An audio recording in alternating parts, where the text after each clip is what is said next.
everyone, it's Wendy Irwin. I am here again. It's Monday morning. I'm a little late this morning, but I'm hoping I can still catch some of you who are on Facebook today. I want to talk a little bit today about the different types of obstacles. I have become really aware of some of my own obstacles and how they show up in my life, but I realize there's really two types of obstacles. There's external, which looks a little bit like money, location, time, those things that typically you can have a little bit control over, but for the most part you can't. And then there are the internal obstacles, which are actually broken down to a couple of different categories. But before we get there, let's talk a little bit about external obstacles. What I love about external obstacles is, for the most part, it's pretty easy to deal with and it's a pretty tangible thing. So if you don't have enough money, maybe you can get more, or you can cut costs. If you don't have enough time, you can maybe create more or loosen up your schedule, those types of things. Those things are a little bit more flexible, and I like to call those easy fixes. And what I mean, I should say simple. It's usually a simple fix. You know how to get through that obstacle. It's obvious to you, okay? If I need to get to point A to point B, then I need gas in my car or money in my bank account or time on my hands, that type of thing. And then there are the internal obstacles, which are, for me, broken down between unconscious and conscious. So the unconscious obstacles can be things like our limiting beliefs or fear, or maybe just a lack of awareness about ourselves, what we want, that types of things. And I call those more difficult because if you don't see them, then it's really hard to do anything about them. It's hard to know how to fix an obstacle you can't see or that you're not aware of. So one of the things that I found out in my journey as a coach and going through a coaching program myself is that becoming aware of those unconscious obstacles really creates a way out. It creates a way around those obstacles. And so one of the reasons I love the whole paradigm of coaching is that it takes these obstacles from being unconscious to conscious.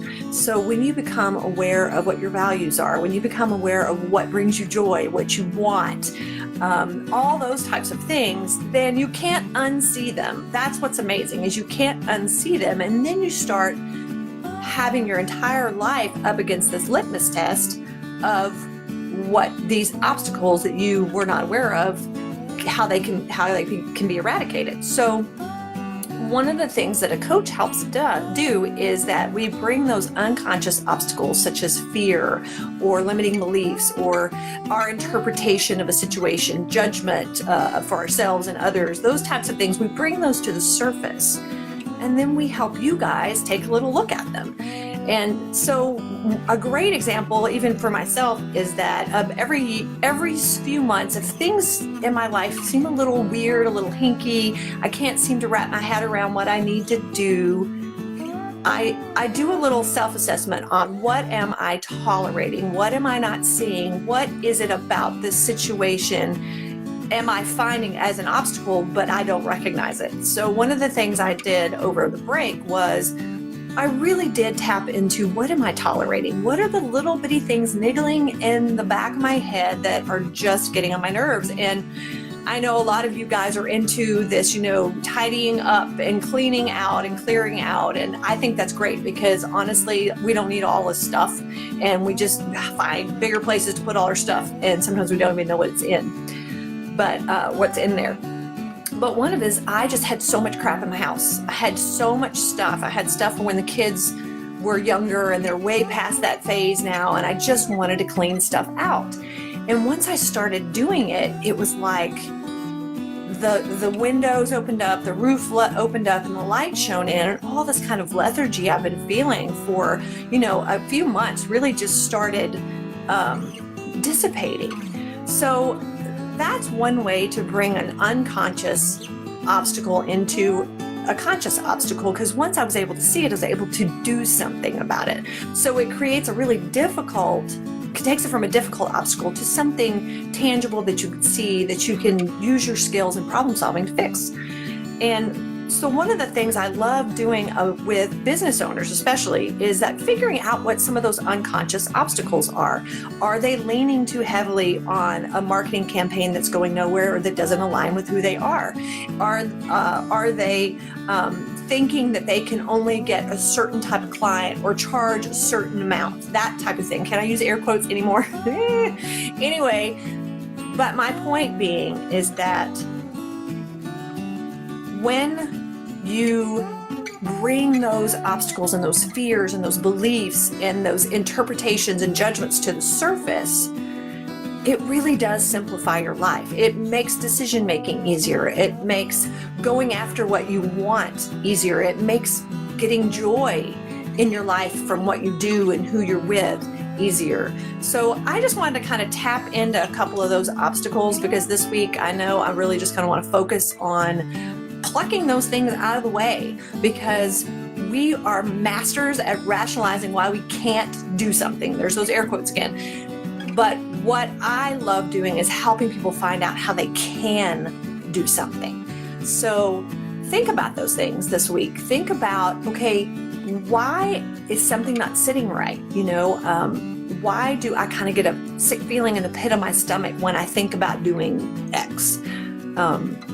A really good example is I love my social media marketing people. They are amazing. But I noticed every time they brought out like the implementation calendar, I just got sick at my stomach. Like, oh, and part of it is because I'm a very heart to head to mouth, intuitive speaker and coach. And when you start corralling me into a timeline that I have to stick to 2 months, 3 months, 6 months out, it's so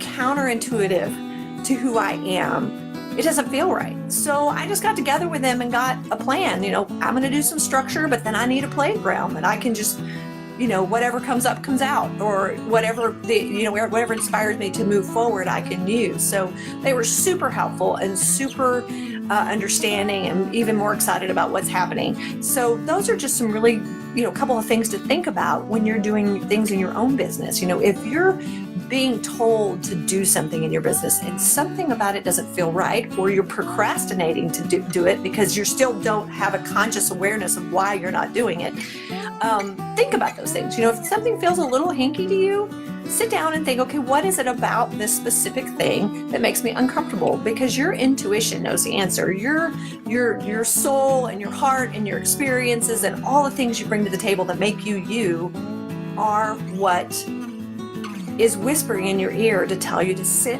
still and look at it a different way. Because it's the beauty of your creative genius. It's the beauty of your intuition. Only you have that specific, unique insight into what the answer is. So happy Monday. Thank you for tuning in. And I would love to know some of the things and some of the obstacles in your life that maybe you haven't really put under a microscope and you want to take a longer look at. I would love to walk you through it, or if you just want to post it up there and I can say, oh, me too, whatever. It's important to be seen and heard, and that's what this is for. So thank you for watching. Bye.